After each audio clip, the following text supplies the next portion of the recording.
église, un bishop, un pasteur pour sauver les gens sur la terre. Si vous avez des questions, il ne faut pas hésiter, il faut venir ici, vous poser aussi vos questions. On va vous donner le micro, vous allez poser votre question. Est-ce que vous voyez? Vous êtes libre, vous pouvez poser votre question. Parce que nous, on est venus ici là pour vous faire comprendre. Nous là, on a reçu la vérité de notre temps. On a trouvé la parole de Dieu, la véritable parole de Dieu. On est venu ici à Maïté là pour vous faire connaître cela. Donc si vous avez envie de poser une question, il ne faut pas hésiter, il faut venir. On va vous donner le micro, vous allez poser. Donc je continue. Donc, sachez que tout temps là, le salut, c'est toujours par un prophète messager vivant. Est-ce que vous voyez?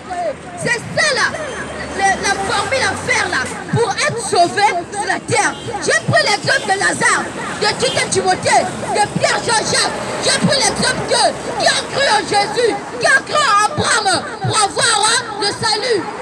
Mais toi aujourd'hui, qui est le Abraham de ton temps? Le Moïse de ton temps, c'est qui? Moïse était prophète. Aujourd'hui, Dieu doit envoyer un prophète pour que toi là, tu puisses avoir salut de ton âme. Toi là, tu ne reconnais pas le prophète que Dieu a envoyé en ton temps là. Tu es dans la perdition. Parce que le chemin étroit que Dieu a tracé, c'est le chemin des prophètes. Depuis Adam là, c'était le chemin des prophètes qui a été tracé. C'est ça. Aujourd'hui, tu pars dans les églises. Dans les églises, tous les jours, vous faites culte. Lundi, mardi, mercredi, jusqu'au dimanche. Le lundi, tu viens au culte, tu tombes, mais tu n'as jamais été délivré.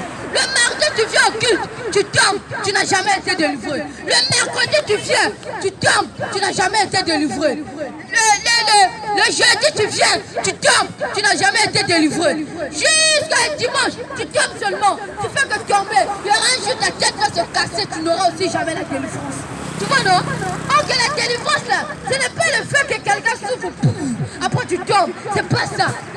La délivrance, là, c'est pas que quelqu'un, là, il peut te faire 10 ans, après tu tombes. Jamais, c'est pas ça. Oui, non? La vraie délivrance, là, c'est qu'on est dans le message du prophète messager vivant de notre temps. Parce que le message du prophète vivant a le vrai Saint-Esprit. Et c'est ce vrai Saint-Esprit qui va te délivrer de ces esprits qui te tourmentent là. Tu vois que tu manges en rêve, tu fais l'amour en rêve, mais tu n'as jamais été délivré. Mais tu persistes toujours. Quand on me dit que les rêves sont des panneaux de signalisation, c'est ça qui nous montre que si on est dans le droit chemin. Si tu rêves que tu fais l'amour en rêve, tu manges en rêve, tu t'envoles en rêve, sache-le déjà que les rêves là signifient que tu n'es pas dans la vie. Avant de dormir, tu fais 2 heures du temps pour la prière. Tu fais 2 heures du temps, tu dors. Quand tu un garde du corps te protège. Si tu te réveilles, tu vois qu'il y a un bandit dans ta maison. Ça veut dire quoi? Le bandit là-bas a vaincu qui? Ton garde du corps. C'est Jésus le prophète. C'est Jésus qui a fait le prophète là. Mais infaillible. C'est Jésus. Le tout-puissant Dieu ne peut jamais être vaincu par un démon. Mais comment que Jésus a été vaincu par un démon? C'est un faux galaxie. Posez vos questions. Posez vos questions. Si vous avez des questions, venez, on va vous donner le micro, vous allez poser vos questions. Sachez que ce que je dis ici, vous n'êtes pas obligé de croire. Mais sachez au moins que vous mourrez sans croire en celui que Dieu a envoyé, en celui que Jésus a envoyé là. Votre chemin, c'est la perdition.